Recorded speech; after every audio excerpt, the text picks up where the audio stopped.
Hello, everybody, and welcome to Manga of the Week number 6. Sitting out to do that with my fingers. Um, Last week we had some really good chapters. We were missing one piece. This week we got my whole listings. We got Doctor Stone, My Hero Academia, Undead Unluck, One Piece, and that's it, right? Yeah, I think that's it. One Piece. Yeah, that's all it says.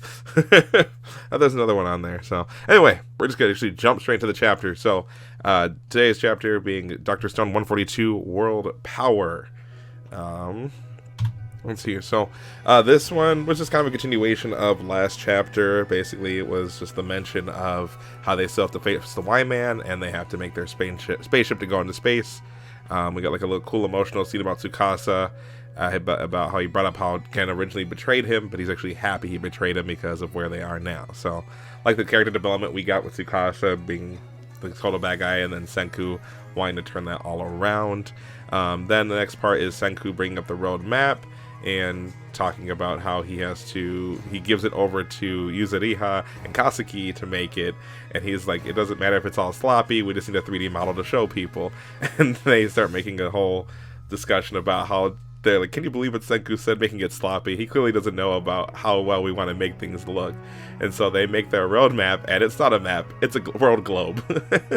It's a globe of all the instructions that Senku left for them, and basically it shows the entire world, and it shows where they need to go. The cities are Corn City, Super Alloy City, Aluminum City, Rubber City, and Math City, as they need to go all around the world in order to make their spaceship happen. And Senku's kind of like, you guys just kind of went overboard with it, didn't you? They do mention, though, that they do have to go all around the world, and they're going to start trying to just not collect the materials, but bring people around the world alive, since they have an unlimited source now to make the revival fluid. And as they're going through, they're going to establish new cities. Basically, they're going to try to bring back all 7 billion people as they're going around the world. But then there is the political conversation they all do start having, which is, well, if we bring people back, how is we going to know the difference between the bad ones and the good ones? And they're worried about that, and they kind of talk about how they'll establish laws in the cities and stuff like that. But you know, Yukio's still kind of concerned about how that's all going to work.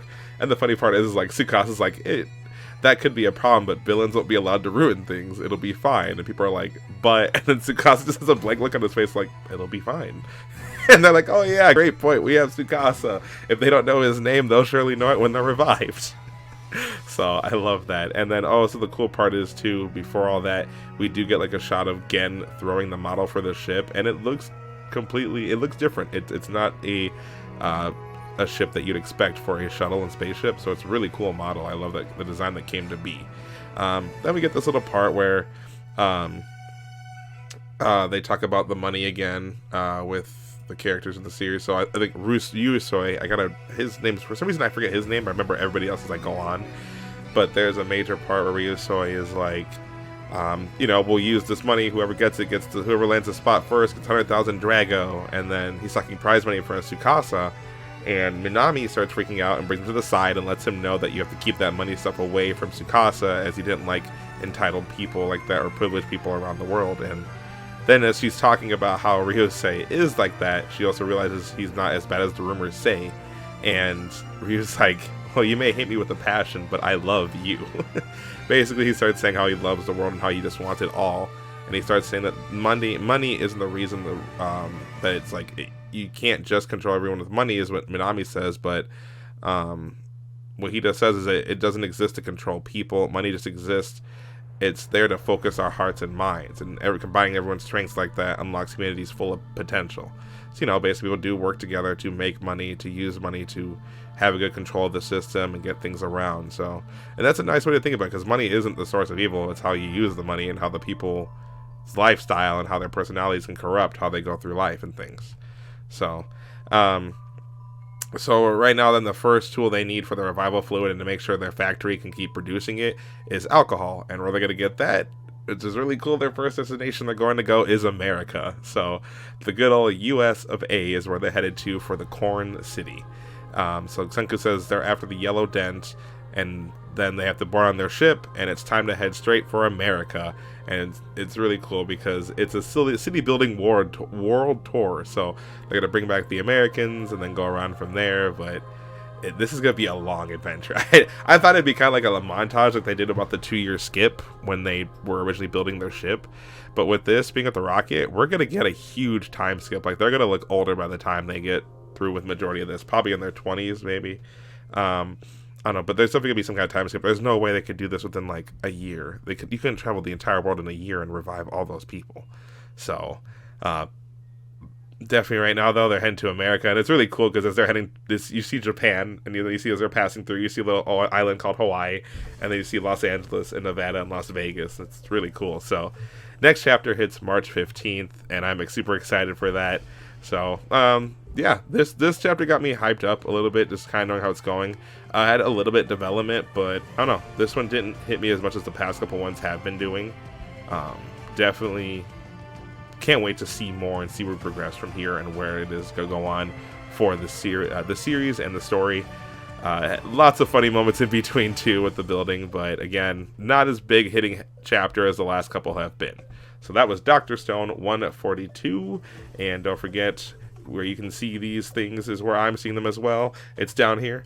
It's up. No, sorry. It's down here, and it's up here. Shonen Jump and Viz Media. You can go on the Viz Media website. Subscribe. This isn't a sponsored video, but definitely recommend subscribing them for $1.99 a month. It's $2 a month. It's not that hard. You get the legal translations. They come out on Sunday if you read the majority of the Shonen Jump manga. Otherwise, if you read the other ones done by Viz Media and Shonen Jump, those come out on other days too. So you'll have to check their local timing and listings for the certain series you want. But today is Sunday, so we get Dr. Stone, My Hero Academia, One Piece, Demon Slayer, Black Clover, Undead Unluck. All those main series come out on Sundays. And don't forget to also give credit to the author, which is Riichiro Inagi, for Dr. Stone, chapters 142 and onwards. And then next here we have One Piece, chapter 973, the Kozuki Clan.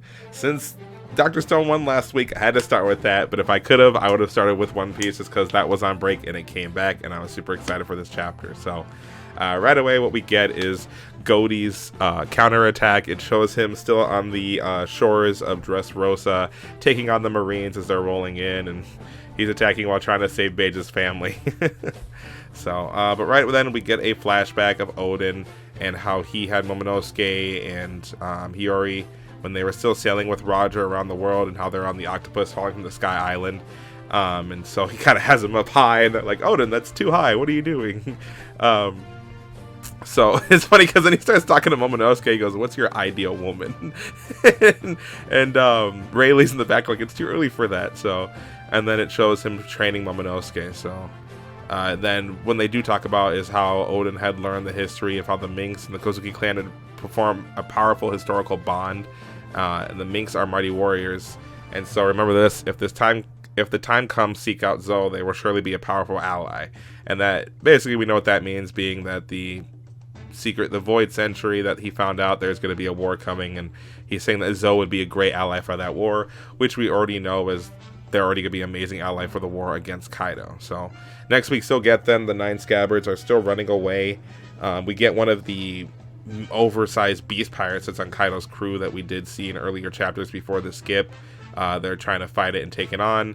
And we also get to see Dogstorm and Cat Viper, Nekomamushi and Inarashi as they are fighting against each other, saying that basically because Neko had said something to Kaido, that was basically the reason why Oden died back there. And then we also get the part 2 where right now where Shinobu does ask, do you think I could be one of the Kozuki vassals too? And Kinemon just lets her know we all start off as uninvited vassals. It is entirely up to you. So I'm kind of being everywhere with the chapter. It's just there was so much that was going on in this one that it was really, really good. So because we get the flashback of how they're trying to run away and how they're still in pursuit and having a hard time. Then we go to Curry, where Kaido had broken through and knocked over Maki, I think. Oh, I might get her name wrong. Basically, Momonosuke's mom, she gets knocked over, and we see Kaido choking Momonosuke over the cliff. And you know, he's like, with your death, I presume the Kozuki clan is finished. And Momonosuke actually has the courage to go, Father is a great warrior, and I will one day carry this nation off my shoulder. And Kaido's like, a dream someone else put in your mouth. I didn't realize you were so young. And then Momonosuke does cry. And so then what Kaido does, instead of killing him himself, just throws him back and says, and that's Odin's son, let him perish in the flames of the castle. So then we get the 9 red scabbards, and they meet Lady Toki, got her name wrong, and so basically she explains to them off in between panels kind of that they're gonna go to the future, and then, you know, they get sent 20 years in the future, as they're popping through and going through all this. So the next part is, which is actually really crazy, because she goes off on her own after sending them to the future. She goes off on her own. It looks like in front of the entrance to Wano, and I guess she's dying. Oh, okay. I finally got what this is part. So she's having an amazing speech to all the people in the world about how in 20 years to come they will be saved, and how heroes will be saved there. And you see a clip of one of Kaido's men. It looks like he's loading a gun, and he shoots Lady Toki while she was giving the speech about how they don't have to fear anything for 20 years. So, and then we also get the part where Orochi himself goes in the lava, or the oils, the boiling oil where Odin was, and he's like, I can't stop shivering. He's like, bring me the bones of the Kuzuki samurai. Why can't you find them? And so he's like completely scared that is going to come to profit, and he's going to be taken down in 20 years, which he is. I am so excited. So, but the crazy thing is, though, is that we get Ashura, and he actually mentions 20 years. She says, Lady Toki, are they still alive? And then Kappa, you know, he's with Hiyori. So, like, Ashura was aware of them going 20 years in time, but he was still pissed off that when they come back, there's a whole conflict. So I'm wondering why he was still so upset. Maybe because he didn't go with them, or they went on ahead. But it looks like Toki did explain the situation to him beforehand. I am sorry about that. Disappear. Alright, and then the next part we get, which kind of always confuses me, is, I'll call him by his new name now, Kyoshiro. It looks like he joins under the Kyoshiro family, even though that's not really it. It's Denjiro, actually, who is under there, but he went to the Koshiro family, it looks like, starts acting like them, and then going under their name, and then he changes. Koshiro, you can call him Koshiro the Mad. We get like a little scene about him, like he's trying to set a new name for himself. He's trying to make himself bigger in the city. Like he didn't exist as part of the Scabbards. So then he pledges his allegiance to Shogun Orochi, lets him know he can bring everything he needs, money, women, soldiers, and he starts trying to be the boss of Hogura. So now that the boss Hogura is gone, it's the birth of the new mob leader. So that's how we see him come up as the mob leader, Koshiro. And later on, you get to see too that, yeah, I think I'm correct in this too. He's also the witching boy, like the one who goes out at night and is saving people. So, and then Kappa does start crying because he's like, Lady Hiyori, you're gone. Where have you gone? And she ends up next to the castle, and she's talking about how she wants to see Orochi and how she's starving. And then it looks into being Denjiro, who finds out it's Lady Hiyori. And she's like, I see. So Kowamatsu, I like calling him Kappa, took care of you. He goes, I was so possessed by the demon of anger that I disfigured my face. No doubt even Kinemon and the others would fail to recognize me now, but that suits my purpose. Until the day the great battle arrives, I ask you not to tell anyone about me or even our allies. He's like, now you must also change your name and call yourself Komurasaki. So that's really cool, because I wasn't expecting Denjiro to be the main one who was to take on Zoro almost. And also he acted like he struck her down too. And then she escapes and meets with Zoro. So it's kind of cool how much of allegiance he did, but it's crazy how much of himself he had to sacrifice, because you can tell that's a hard thing to throw away your entire reality of who you are based on an emotional, stressful situation that happened to you. And the thought that they lost Wano, they thought they lost Odin after everything that goes on, and how he lost his friends and they have to wait 20 years for the fight. He had to do his own thing for 20 years. So this is an amazing difference that Oda did, because he always links the characters together, because we were wondering where this guy was this whole time. Like, obviously, until now, you don't find out that he's hidden here as Kyoshiro. But Oda, you're just amazing. So, good chapter. Good, light felt chapter. Lots of information. Basically, we kind of got everything we already knew in a way. We're just kind of getting the in-betweens. Like, we knew that Odin was killed. Now, They said he was eaten, though. Like, Kaido ate him. But we didn't see Kaido eat him at all. So I'm confused why he said I ate him. I think I might have to figure out on my own side time then. Just because it was weird, but... one thing, too, I noticed is Kaido in his younger days didn't look as huge. Like, Momonosuke is little compared to Kaido. He looks like a general height of being that little. He doesn't look like a massively huge, big guy. So... it's kind of cool the difference we have now from Kaido back then to Kaido now. He's much more muscular, much more powerful. So, but yeah, that was One Piece chapter 973. Again, good chapter. Not too much to just kind of dread on. The major thing of this chapter was Denjiro being revealed to be the one that's been protecting Orochi this whole time and faking as a mobster. And how he just affected Komurosaki all these years. Or Hiyori. So... okay, but yeah, don't forget to give Oda, the creator of this series, some recognition and go read the official translation on Viz Media as well. Alright, and then next we have here Undead Unluck, chapter number 8, Do You Love the Change in Me by Yoshifumi Tozuka. I might got that name pronounced wrong, but whatever. So, this is just a continuation of last chapter where they... Fuuko had thrown Andy into Gina's barrier, and he had mentioned that he's like, let's bring in some change now that the basically your unchanged barrier is unlikely enough to take you down, even if I summon a meteorite to even put a crack in it. He's like, but now that I'm inside the barrier, the unluck that I built up will strike right in here inside of it. And he goes, since your barrier is composed of air, light passes through it just fine, so the unluck's going to be light-based for sure. Which is really crazy, because it's basically he's breaking down the properties of how the unluck ability works, and how, because light can pass through her barrier, it's going to be light-based.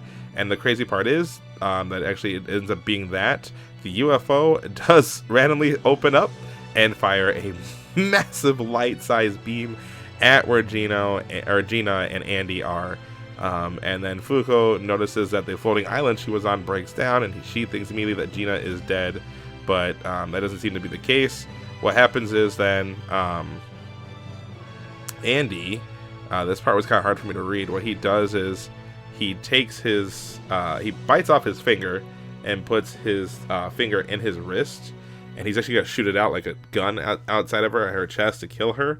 But Fuuko does stop him to let her know, that, she doesn't want to see her dead and what Gina goes through, it's kind of a sad thing for her, even though they want the spot in the organization. But Andy lets her know that her time, she doesn't have much longer anyway now that she was attacked by a blast like that. And Gina then goes on to self-reflect that not a single thing changed, not the world, and certainly not her.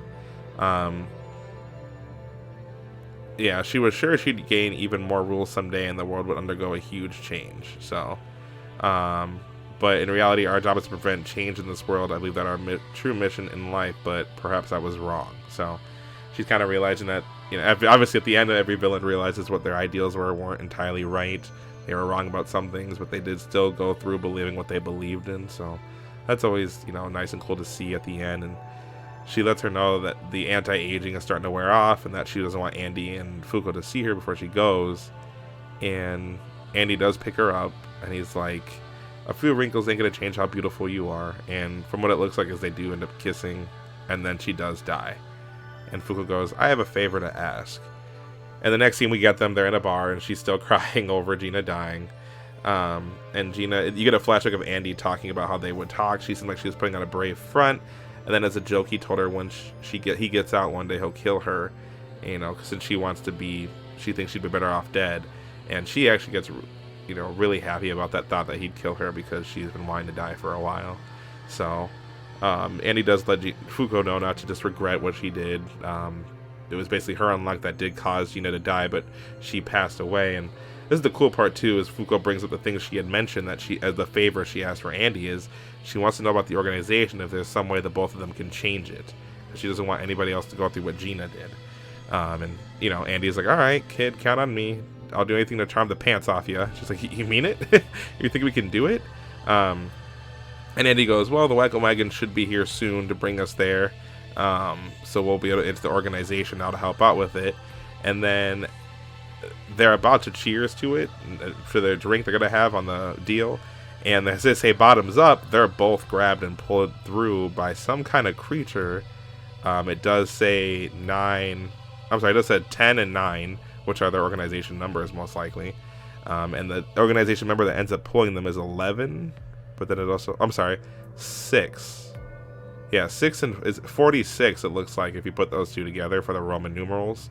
And Andy goes, "You all got here sooner than I expected." And you see the organization, everyone at the table is there, and Fuuko's kind of freaking out, but Andy's like, he bites his fingers, the edges of his fingers, and she's like, "Andy, what are you doing?" He's like, "Saying hello, let's off these losers." And he just instantly shoots off his fingers like bullets at all of them, which each finger is then ricocheted and deflected. The cool one is the guy sitting in the chair with the jacket, he shoots a ball next to him, and it ricochets towards the finger. Another one looks like they use levitation balls to stop the finger. Then one of them kicks them. One has like a shield up, and then the other one just straight slices the finger in half. So Andy's like, "You know, you guys would say this awesome time if you had just dropped dead." So then the main leader, it looks like, just goes, "See, Undead and Unluck, you two are just as the reports detailed. Welcome to the Union." And so you just see all the Union members sitting around the table, and Andy's like, "A sick, wicked sick." And it's cool because Andy and Fuuko still tap their glasses when they're sitting down. Fuuko, you can tell she's nervous, but not as nervous. And then Andy is he's just too cool. So this is a good chapter because it is a conclusion to the end of the Gina fight. And then there's character growth for Fuuko, who felt sad. And instead of just being pulled around and just brought into a fate where Andy wants to die by her, she now has a wish to stop the organization and kind of avenge Gina. Gina being the first death she ever had to experience and go through, and now she wants to, preserve the memory of her by trying to change the Union so that way they can all just live their free lives. And what's really cool about that too is like when they're at the very end of the page, when they're still sitting there, when they sit in the restaurant, even during here, she's still holding the jacket. So that conversation is definitely going to come up to the Union in the next episode. Manga chapter. And this was just, it just felt really good as far as a relief chapter and a character development chapter for Fuuko. And then Andy, he's just cool too, and I can't wait to see more development of him. And I didn't expect this series to be that great reading it. Like, I thought it was just a casual read series, but this chapter really like pulled me in to be like, all right, let's see where it goes from here. Let's definitely see where it goes from here. This is only chapter 8 too, and what the writer might have in store later on, I'm excited for. It's a nice series, funny, mature content, but all around, I recommend to go read it on the Viz Media site, and definitely be giving your regards and appreciations for Tozuka's manga. But again, Undead Unluck, chapter 8. And now, ladies and gentlemen, the final chapter of the day. My Hero Academia 263. Alright. This chapter did get me hyped. After just last week's ranking and review, how I felt about the chapter was like, how the series started feeling towards chapters was, This one got me hyped up. Alright, so right away, we get Grape Juice, Mineta talking to Tape, Sero, and so they're talking about how they're the rear guards. He's like, "Get up, Grape Juice." He goes, "Why? The rear guard's job is to catch any bad guys who slip past the front line, so getting all pumped up and actually kind of insulting to the pro heroes, right?" And Sero's just like, "Get up." And so one of the guys says, "It's starting," and Mineta's like, "You said that so casually." And so Jiro then notices is that they're on the move, and what you see is Kaminari freaking out, but all the heroes are running. Him, Tokoyami, Midnight. There's just a lot that's going through. Kamai Woods, Cements, Gang Orca. I can't. Mount Lady, obviously the easy ones I'll remember. But they're all running through, and Midnight's talking to Kaminari, letting him know, you know what you're getting into. And Kaminari's like, "What do you mean?" He's like nervous about this. He's like, "I don't want to be there." He's like, "I want to be with you guys." And so then Tokoyami just lets him know. He's like, "Kaminari, I learned something watching you play guitar. You're amazing." He's like, praising my shedding skills, not helping here. Tokoyami's like, "No, that's not what I was doing." And then Cement, what we find out is he is actually breaking down the tower where the Liberation Front is. He was the one who was breaking it from the continued chapter, and Skeptic is losing his mind at what's going on. wings are just breaking past, like the walls just busting open. He's like, Violet and Black regiments at the front entrance. Brown, get out there too. Carmine to the assembly hall. And so then we get someone. I didn't see his name. I don't think they did let us know. But he starts walking out, and he's like, they got us good, Mr. Skeptic, so let's shake things up. And Cementos, what he does is he just busts open the entire building. Like, there's just a, like, if it was cement in the form of liquid cement form, that's what this is. Like, the whole building just becomes like a whole wave, and it opens up, and you're like, what's going on? Like, this is the war. And the cool part is, whoever this guy is, as he's walking out, he basically starts that. He's like, it's time for the liberation revolution. And you get like all the heroes on the front line and all the liberation fronts that was most likely called out, and they're about to go fighting in the building. And you know, we get Mizo and why don't I remember this guy's name? He's the weird guy. He's part of the League of Villains, Mr. Compress. There we go. But we get him, and we get Himiko Toga as they're freaking out, and then we have Jen and Dabi in the hall as the Liberation Front's freaking out, running too. And then as they're all running through, the cool part is like Midnight tells Kaminari, charge, don't let the stage overwhelm you. If imagining random people elsewhere doesn't do the trick, then think of the person who matters most to you right now. And he turns, and it's, I knew this is going to be a thing after the whole school festival part, but then he turns and looks and thinks of Jiro, and Jiro just goes, get it done, Charge Bolt. And that's so cool, because you know Kaminari likes Jiro. He got something for her, which is good for me, because I ship some of these groups, but I'm not like an activist of craziness over the shipping. But it's cute that these are the ones too that seem to be getting together, because he supported her a lot, and she's always made fun of him since the beginning of the series for always being so but then the guy that they're fighting from the Liberation Front goes, your numbers don't matter, and he's like, I'll unleash I'll crank up my amplivolts current and unleash it at full power. It reigns supreme. So like he uses like a stun gun in a way and charges it, and he's about to unleash a huge electric shock. And we get this cool where Tokiyami's remembering when he was practicing guitar with Kaminari, and he's like, from the bottom of your heart, you deeply care about your friends. And so then Supreme Discharge Thundernet is thrown by the Liberation guy. And he's like, my lightning attack is getting sucked up. And you see Kaminari like this. And he's like, now he's like, there you go, one big commander guy, totally neutralized. Now let's mop up the others real quick so the guys we left behind don't need to worry. And it's so cool because Kaminari's being shocked, but he's absorbing it. And he's got a sick outfit on and everything. And then the crazy part we get next is the building's falling apart, and Twice is on the floor with feathers being aimed at him. They're levitating and really sharp. And you see what can only be Hawks looking at Twice. And he's ready to go off on him and destroy Hawks right here and now, or at least take him down. Obviously, heroes don't kill if they don't need to. So yeah, now it's the part where Hawks starts showing who he really is. Which, I don't know, this seems too easy. I forget what this aligns with that made it seem too easy when we had like a takedown manga part. I forget what series I'm trying to think of, but like it feels like we're heading towards the heroes get the jump on the villains. They start thinking they're going to win.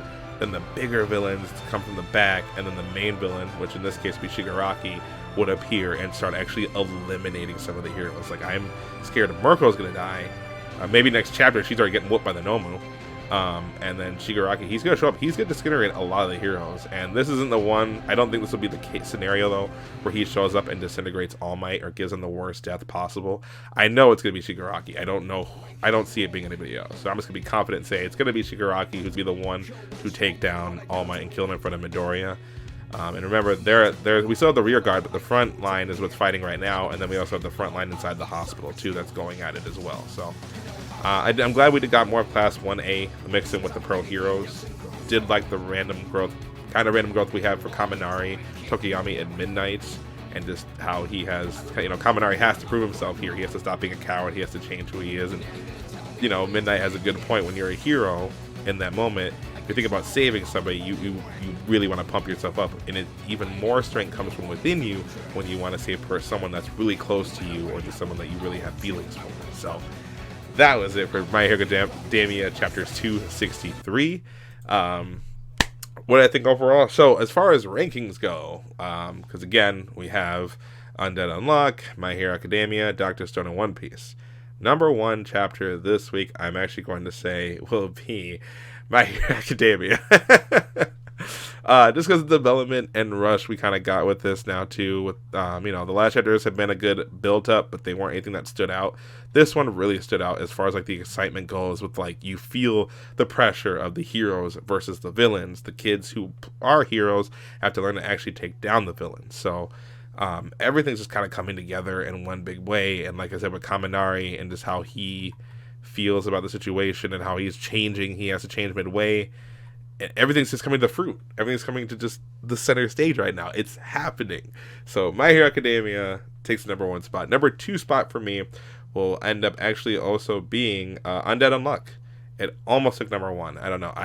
I'm still kicking myself for saying My Academia one, but Undead Unluck will take the #2 spot this week. The change, the finish, again, the resolve with Gina, the change for Fuuko, and then how Andy is the setup and supportive for Fuuko. It's really good. But the main person who's been like the main focus for all this for the past couple chapters is Fuuko, because she has to see everything that's going on within the Union.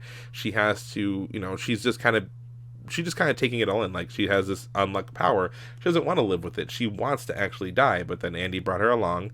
And then, they kind of played on adventures based on what Andy wanted. But now Fuuko has her own desires as far as what she wants to do and what she wants to become. And what she wants to become as a member of the Union to change the Union from within, so people don't have to suffer like Gina did about constantly trying to change the world or, be stuck with their powers. Like, they'll be free to kind of do what they want instead of being forced to be in an organization like that. So, #2 spot, Undead Unluck. #3 is definitely going to be One Piece.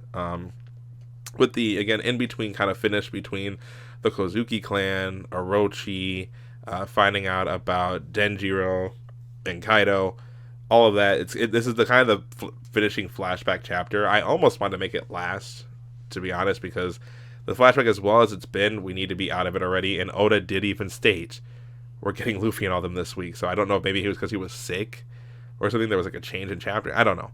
But I wasn't expecting that kind of chapter to be what I would read today, and it was good. It was good. It wasn't bad at all, but it wasn't anywhere near the first 2 spots. So it's just kind of the resolve of the flashback of Odin, and hopefully next week we actually start the actual timing for it. So at the end of that chapter 2, we did get the notice that we are, if I'm correct, looking back at it, we get our One Piece chapter again next week. So Oda got his break that was scheduled for it. And as we see here, next chapter coming in 7 days. So chapter 974 will be coming out next Saturday or Sunday, which is always amazing. And then Dr. Stone was the last one this week. While it was good, the nice little setup, it doesn't have anything major. Like, they're going to America, they're going around the world, and they're going to bring back civilization. We've kind of known that from this point on. Like, we knew they were going to have to go around the world. Like, even Senku said it multiple times.